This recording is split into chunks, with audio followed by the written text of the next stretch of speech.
Plus de 2 ans de vacances de la présidence au Liban, faute d'accord entre forces politiques tenues par un strict partage du pouvoir entre factions confessionnelles.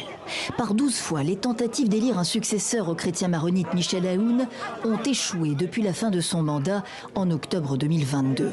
La 13e ce jeudi a été la bonne, non sans opposition, car Joseph Aoun, appuyé notamment par Washington et Riyad, ne fait pas l'unanimité.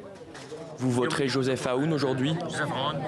Nous voulons préserver la Constitution et donc il est impossible pour nous d'élire le chef de l'armée aujourd'hui.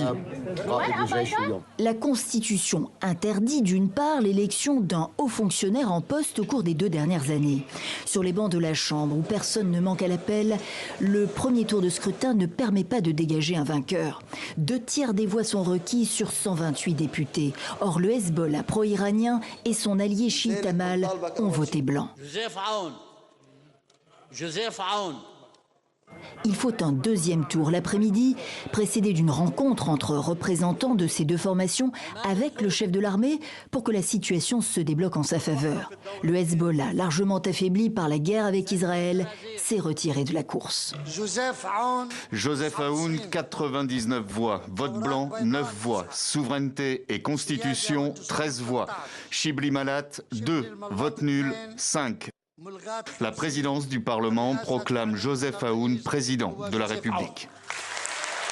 Sans lien de parenté avec son prédécesseur, le général Joseph Aoun, désormais habillé en civil, entre au Parlement sous les applaudissements et prête serment. Aujourd'hui, une nouvelle ère de l'histoire du Liban commence. Un poste largement protocolaire que le président libanais. Il promet de nommer un Premier ministre rapidement. On espère de la sécurité et de la protection. Les gens sont fatigués et ne peuvent plus supporter la situation. Enjeu, reconstruire le Liban sur fond de crise profonde, institutionnelle, économique et financière.